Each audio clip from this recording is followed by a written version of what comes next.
Bom, vamos lá. Primeiro, governança, segurança. O Security Hub, a gente já tem falado, né, que o Security Hub tem cada vez recebido mais insights, né, mais insights específicos. Semana passada a gente falou sobre, acho que 9 novos insights. E agora, 5 novos parceiros entraram para começar a colocar insights também. Então, tem os parceiros aí, que incluem Palo Alto, Blue Hexagon, para poder ajudar a trazer insights do que pode ser um problema, uma falha, uma vulnerabilidade de configuração dentro da tua infraestrutura na AWS. Bom, o Secret Manager recebeu aí mais uma, agora não uma certificação, mas uma autorização, né? Recebeu lá do departamento na verdade chama .il 4 e 5, né? Que são 2 autorizações, né? 2 níveis de autorizações para poder usar o Secret Manager, Departamento de Defesa norte-americano, né? Então, o Departamento de Tecnologia e Informação liberou para ser usado o Secret Manager, claro que dentro da região GOV, né, dos Estados Unidos, mas que agora pode ser utilizado o Secret Manager. Então, isso traz um pouco mais de credibilidade ao serviço, né, ao serviço de cofre de credenciais da AWS, que é o Secret Manager. A gente tem falado bastante sobre novos, né? Agora já tem RIPA, tem um monte, a gente já falou um monte. Se vocês voltarem nas novidades da semana, vocês vão ver que toda semana, ou pelo menos semana sim, semana não, a gente está falando de uma nova autorização do Secret Manager para uso público. Lembrando que o Secret Manager, pessoal, ele tem uma vantagem muito grande, né? O pessoal está muito acostumado a falar, cofre de senhas, mas o legal do Secret Manager é que ele funciona todo via API, né? Então, o ideal é que você automatize essa aplicação para na hora que ela precisar da credencial, ela pegar a credencial, né? Não para você ir lá, um ser humano ir lá pegar a credencial e pôr na aplicação, mas sim para na hora, no pior das hipóteses, na hora do seu deploy, você pegar a credencial, né? Ou na hora de, sei lá, você subir o seu container, você pegar o seu credencial, mas o ideal mesmo, né? Idealmente falando, que a sua aplicação, toda vez que ela for consultar uma API, usar uma credencial, como um banco, uma API, ou qualquer coisa que ela for chamar, que ela chame a credencial na hora, use naquele momento e já descarte ela e não mantenha nem memória, né? Então, estou falando aí próximo do estado da arte, ali, da segurança com cofre de senhas, né?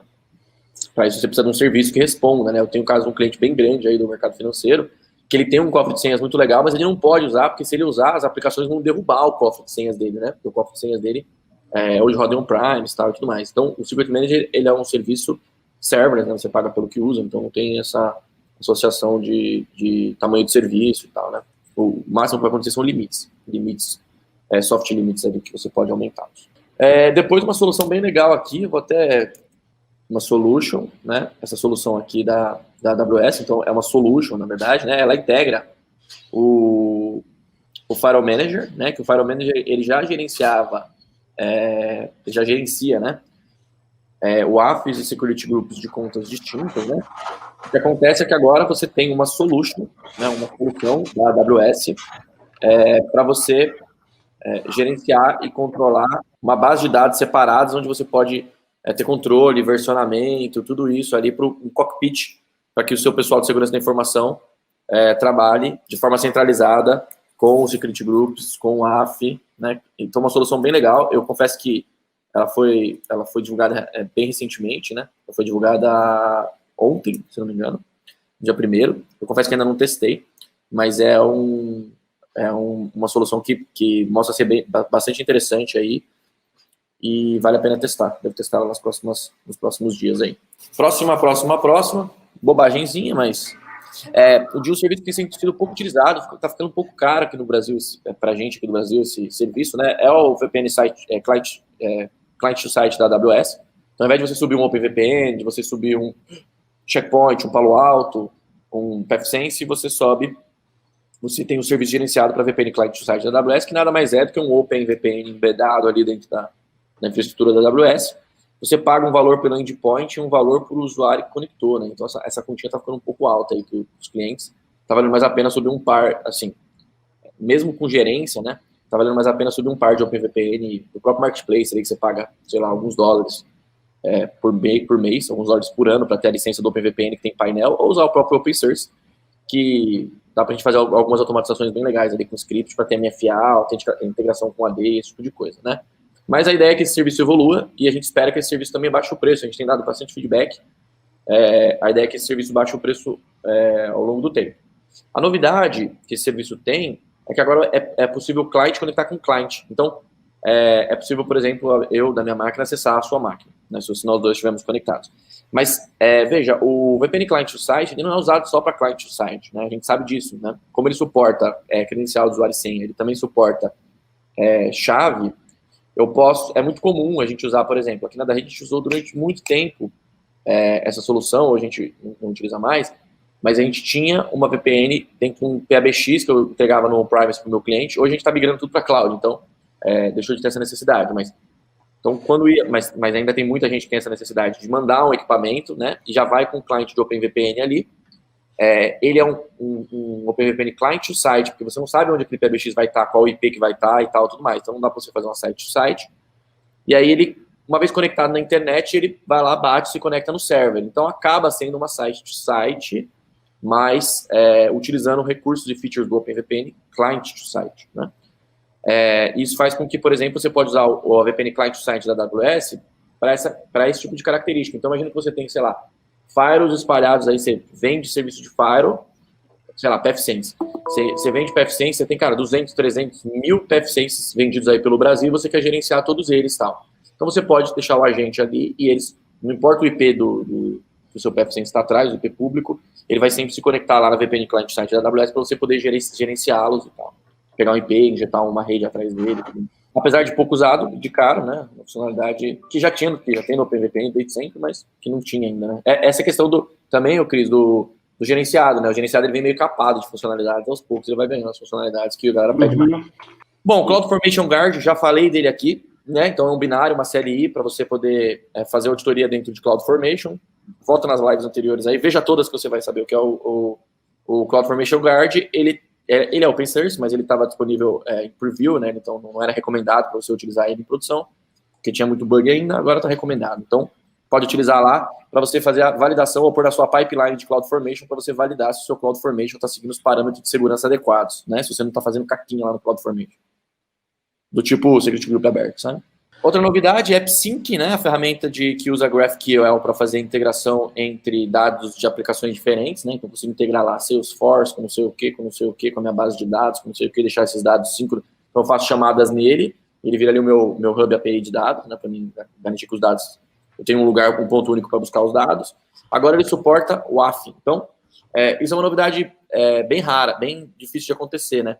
Porque eu só vi isso acontecer 2 vezes. O WAF, quando foi lançado da AWS, ele foi lançado para Application Load Balancer para CloudFront. Então, é importante dizer isso. Você não consegue colocar o WAF direto no EC2. Você vai ter que colocar um Load Balancer ou CloudFront. Como o CloudFront não tem custo, o custo é por volume, né, de tráfego, e ele é mais barato do que a saída do EC2, então, não é um problema você colocar um CloudFront na frente do seu EC2, por exemplo, né? Se a sua aplicação não precisar ter estratégia multi-AZ, por exemplo, né? Ou elasticidade. E aí depois eu vi isso acontecer só no API Gateway. Então antes a gente criava um CloudFront para pôr no API Gateway, traz certa complexidade, né? Principalmente para a galera que está ali usando, por exemplo, o SAM, né? O Serverless Framework, cara, o dev vai lá, manda pau, cria infraestrutura ali, ele mesmo controla, tal, tudo mais. Aí, para ele ter que gerir um CloudFront, né, que é uma coisa mais utilizada pelo pessoal mais perto de Ops, né, do que de Dev, ficava chatinho. Aí eles adicionaram o AF no API Gateway, então hoje você pode adicionar o AF lá na API Gateway, tem essa opção. Lembra que o API Gateway ele usa um CloudFront embedded, tá? Ele tem um CloudFront embutido ali dentro. Até quando você faz uma chamada ali, ou quando você pega os IPs ali, o nome, você vê que ele resolve por CloudFront, quando você utiliza o AF no API Gateway. Mas, né, fica transparente para quem está configurando. E agora o AppSync é o quarto, né, o quarto deles. Então, é bom saber isso, principalmente se você está preparando, montando a arquitetura ali, que há essa limitação aí, o AF, você não pode acoplar em qualquer lugar. O acoplamento no CloudFront é bacana, porque dá versatilidade, mas agora o AppSync também suporta. Bom, vamos lá, Cris. Elemental Media Connect, né, uma novidade bacana aí, né, relacionada à governança. Agora o Media Connect, né, que é um dos produtos da família Elemental para streaming, para mídia, né, para streaming, mídia e tal, tudo mais, ele suporta agora reserva de outbound, então ele suporta reserva de data transfer, então você consegue reservar ali, eu vou ter um data transfer tal, e aí você consegue pagar um preço mais econômico dele. Lembrando que o CloudFront, ele não possui reserva, ele possui degraus, né? Então, até 10 GB é tanto, depois de 10 GB até 30, até 20 é tanto, tal, tudo mais. Mas, se você quiser buscar um parceiro de CloudFront, né? Um parceiro que tem o selo SDP de CloudFront, é possível, se você tem volumes acima de 10 tera, negociar private pricing, que a gente fala, né? Então, negociar preços menores, mediante a reserva. Então, o CloudFront ele tem, mas não é automatizado como todos os serviços no painel. Vai numa negociação e tal. Então, é um processo mais manual, no caso do CloudFront, tá? Importante saber também. Se você está usando mais de 10 teras de CloudFront, fala com a gente que a gente te ajuda aí a reduzir os custos perante a compromisso de 1, 2 ou 3 anos. Bacana isso daí, hein? Sim, eu vejo muito cliente, cara, arrebentando lá de gastar data transfer, né? Eu tenho um cliente que está gastando 2,5 petabytes, né? E eu vi um caso de um outro cara, que é uma bem conhecida, que, cara, ele gastava uma bala de data transfer e ele não sabia, né, que você podia negociar um private pricing, né, um preço privado, um acordo de preço com a AWS para CloudFront. Agora, falando sobre computação, o FS agora tem uma receitinha pronta no System Manager, né? Então, se a gente olhar aqui, eu deixei até aberto aqui que eu entrei para ver. Então, se a gente olhar aqui no System Manager, em Distributions, a gente procurar aqui, a gente vai achar aqui em System Distribution, a gente vai achar o AWS FS Tools. Então, se a gente instalar esse cara, a gente consegue depois, aqui em State Manager, você consegue definir o estado, que você quer que sempre tenha lá o System Manager. Aqui eu não criei, né, mas eu tenho que criar, né, tipo, sei lá, FSWP Content, lá do seu WordPress, por exemplo, né? Site tal, né? Site. E aí você chama o AWS Package, lembrando que o SSM ele tem um agente dentro do sistema operacional, né? Aí você escolhe se ele vai instalar ou desinstalar, qual a versão que ele vai usar, e você consegue setar aqui os argumentos, né? Dentro dos argumentos você consegue colocar o ponto de montagem e dizer aí qual vai ser o ponto de montagem, qual FS vai ser montado. O que é legal, você não precisa nem logar na máquina para você montar ela no FS e nem colocar um script dentro dela. Você põe aqui, pronto, ele vai pegar, vai montar o FS, é claro que precisa ter conectividade, permissão e tudo mais, mas você pode, o próprio agente, e lembrando que na prática, né, pessoal, o que ele vai fazer aqui? Dá para schedular, dá para fazer de tempo em tempo, dá para fazer por evento. Lembrando que na prática, né, o State Manager do System Manager nada mais é do que um Ansible embedado aqui, que você tem bastante coisa pronta da AWS e da própria comunidade, né, que você pode utilizar. Uma outra novidade aqui, na verdade nem devia estar aqui, devia estar lá em cima, mas o EC2 agora tem uma novidade que, no passado, os limites de EC2, eles eram assim, você pode ter tantas instâncias T3, tantas instâncias M5, tantas instâncias não sei o quê. E aí o limite, você precisava ir aumentando esse limite, né? Porque a Amazon coloca essa trava para, né, sua conta for tomada, o cara mirar Bitcoin e o estrago ser menor. Ou se você, porventura, fazer uma coisa por engano, o estrago ser menor. E esse limite era por tipo de instância, né? E agora não, sei lá, uns 6 meses atrás, a AWS mudou o modelo. Ela criou um modelo por vCPU. Então é um modelo único. E ela fala, uma T2 Medium tem 2 vCPUs, uma R5 não sei o que tem tantos CPUs e tal. E aí esse limite você pode aumentar ele por distância. Você pode por tipo ainda, você continua sendo suportado, mas você consegue fazer esse limite, fala assim, agora não quero mais 100 vCPUs, eu quero 300 vCPUs. A Amazon vai perguntar por quê, você explica por que ela aumenta o seu limite. Esse tipo de limite por vCPU, ele não era suportado para Spot. A Spot ainda usava o modelo antigo, que era um modelo por tipo. Né? Agora é liberado, porque, cara, está vastamente sendo utilizado instâncias do tipo Spot, aqui na da rede a gente tem usado bastante. Inclusive, pessoal, para workloads de produção, então fiquem atentos com isso. Se tem alguma dúvida, manda para a gente lá no Telegram, no grupo do Cloud Evangelist. Não perca tempo, não perca dinheiro, né? Se o seu workload é auto-escalado, cara, não tem motivo. Você suporta elasticidade, auto-scaling, se ele é um Kubernetes, a chance é muito grande de você poder usar Spot para ter redução de custo de até 90% aí a gente tem conseguido chegar no custo de computação, né? Se essa aqui demorou para sair, hein, meu? Principalmente com quem usa multi-account strategy, né?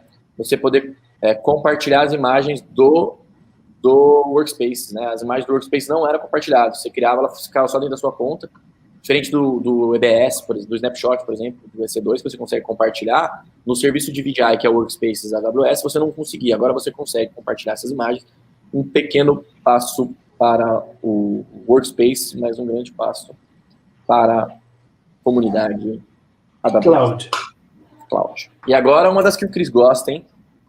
O Amazon Braket, que é o serviço de processamento quântico da AWS, né, que foi lançado e anunciado aqui há um mês e pouco atrás, agora suporta a família de processador de Wave de 5.000 qubits. Na verdade, ele só suportava a versão de 2.000 qubits.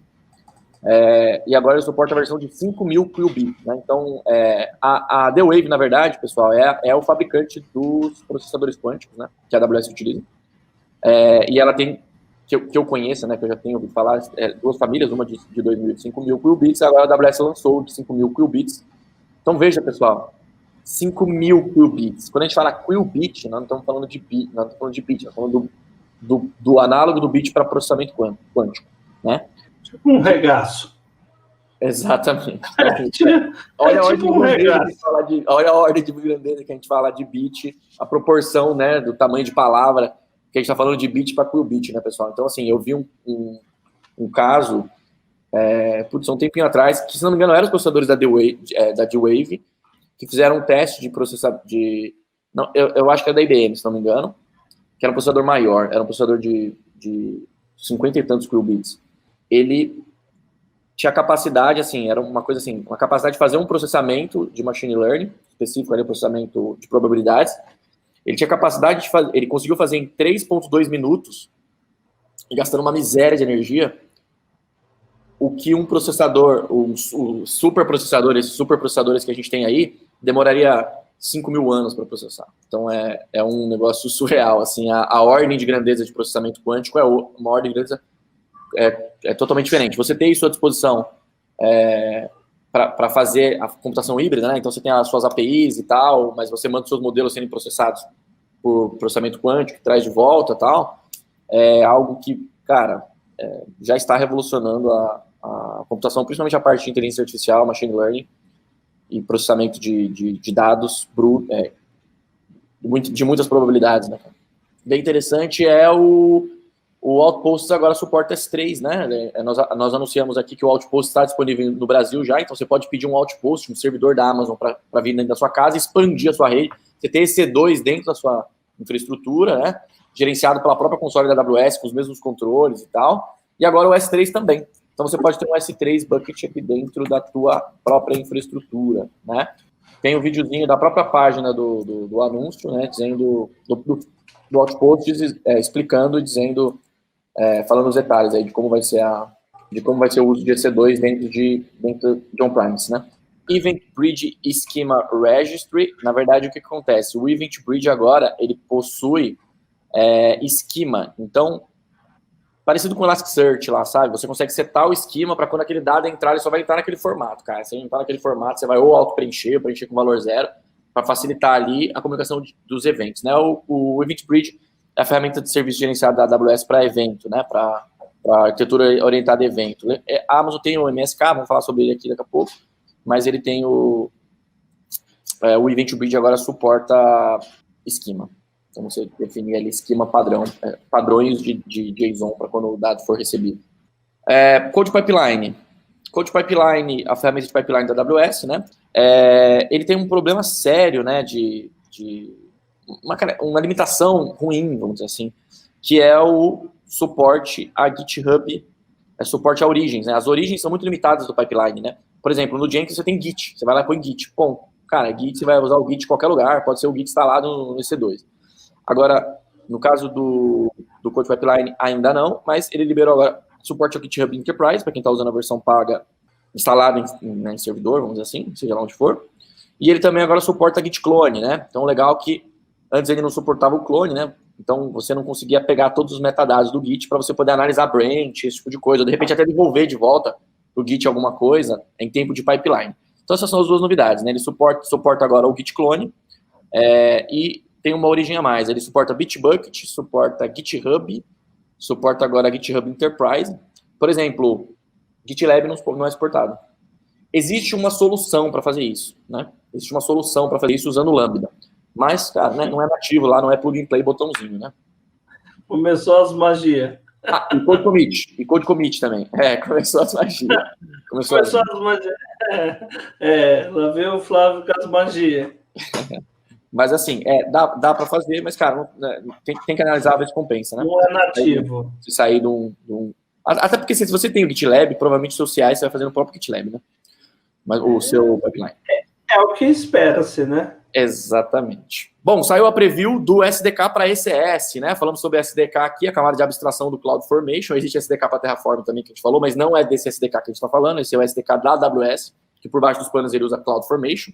Agora ele já suporta a abstração de ECS, então você não precisa mais fazer o seu CloudFormation, falar assim, eu tenho que ter um service tal, não sei o que tal. Você fala assim, eu quero subir essa aplicação. O CDK vai abstrair tudo que está embaixo. Mas eu quero... Flávio, mas aí é ruim, porque eu quero falar no detalhe que a porta vai ser exposta. Tudo bem, você pode no CDK pôr a porta também, ele tem o parâmetro porta. Mas se você não pôr o parâmetro porta, ele vai usar o parâmetro padrão da CDK e você tem que ler a documentação para saber qual é que é. Tá? Então, mais um serviço aí suportado pela CDK, né, abstração. Você codifica usando a linguagem de programação, JavaScript, Go, Python, né? Você não precisa usar o formato do JSON ou do YML do CloudFormation. Pessoal, o Microsoft Visual Studio Code da AWS, agora ele tem lá um plugin para os runbooks do System Manager. Então, você consegue plugar, né, via KeySecret, que você vai estar rodando na tua máquina, ou via Role, se você estiver usando um terminal dentro da AWS, via Workspace, por exemplo. Via C2, nesse caso. Mas agora você tem lá a possibilidade de você, por exemplo, pegar os runbooks que estão lá, editar e mandar de volta, por exemplo, sem a necessidade de você usar ferramentas terceiras para isso, usar API da Amazon e tal, né? Então você pode agora interagir direto com os runbooks, criar runbooks novos. Um pouco parecido com o que eu mostrei para vocês do FS. Então, você quer fazer uma modificação nele, você pode baixar ele, fazer as alterações e criar um seu, FS2 úteis do Flávio, por exemplo, né? Com, sei lá, que ele tem uma coisa diferente, ele pisca. Agora, falando de todo o resto, né? Database, Machine Learning e outros, a AWS lançou um Launch Wizard para Always On em cima de Linux, já tinha para Windows, então agora ela tem um Launch, um CloudFormation prontinho, para você subir um Always On em cima de Linux. Então, sim, um SQL Server em cima de Linux com um Always On em EC2, com licença da AWS ou não. Então, com a sua própria licença ou com a própria licença da AWS, onde você vai pagar um pouco mais por hora para usar as licenças da AWS para subir o seu Always On aqui em EC2, tá, pessoal? Não estamos falando de SQL. Se for SQL, ou não estamos falando de RDS. Se for RDS, não precisa se preocupar com isso, né? Vai pagar uma gordurinha a mais, vai usar o serviço gerenciado e certamente vai rodar em Linux, né? Duvido que rode em Windows o RDS. Mas é invisível para a gente isso. Eu não vou comentar sobre essa primeira. E agora o Abuemba, né?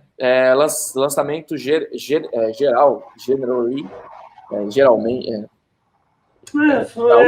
É lançado para quem quiser usar. Então ele estava em preview, né? Podia ser usado para quem fosse beta da AWS, mas agora o Time Stream está disponível para uso. É um banco de dados orientado a tempo, né? Então é um banco de dados temporal, para quem vive aí um mundo relacional, sabe como é difícil você fazer uma consulta por tempo, uma consulta de janela de tempo, né? Eu quero buscar o dado do período de tal a tal, então ele vai ser uma query custosa, onerosa, né? O Time Stream foi feito para fazer esse tipo de consulta. Isso é cada vez mais comum num aplicativo, por exemplo, ali que recebe dados, sei lá, meteorológico, ou dados do mundo agro e tal, né? Existe um vídeo bem legal, bem curtinho, para mostrar como é o funcionamento do Time Stream. Eu vou compartilhar aí com vocês. O MSK, serviço de Kafka gerenciado da AWS, agora tem suporte à versão 2.5.1, cara, atualização de versão, né, corrige bugs, melhora a performance, nada de super uau, mas é bacana saber que está sendo atualizado, pode ser atualizado direto para o painel na janela de manutenção.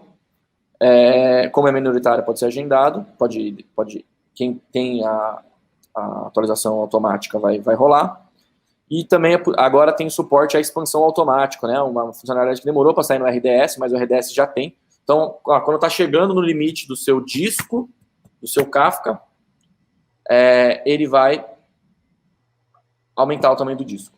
Então, aí você pode configurar para te notificar, para te avisar e tal, mas você não precisa se preocupar em ir lá meter a mão na massa na hora de fazer o upgrade do storage dele. Magia, mais uma. Exato. Essa tem que tomar cuidado com essa magia, cara. Porque aumentando, você não monitora, o dev fez um pouquinho ali sem querer, esqueceu ali de pagar determinado. SageMaker. Então, 2 novidades aí, otimizações no modelo, e aí, né, tem características específicas, você pode dar uma olhada lá na novidade. Caramba, 200% mais assertivo. Exatamente, pelo mesmo preço, mesma quantidade de chamadas, né? Então, bacana. E o suporte também agora a containers Spark para processamento de Big Data dentro do próprio SageMaker, né? Então, sem necessidade de você sair, fazer um processamento e voltar, tal, tudo mais. O legal dessas coisas, pessoal, que são aperfeiçoamentos naturais, né, que tem nos próprios algoritmos, como o SageMaker, ele é uma ferramenta para machine learning, mas é gerenciado, né? Você não precisa se você vai treinar os seus modelos e tal, mas você não precisa. A venda é assim, você não precisa ser um especialista em machine learning para usar, apesar que você precisa saber os conceitos.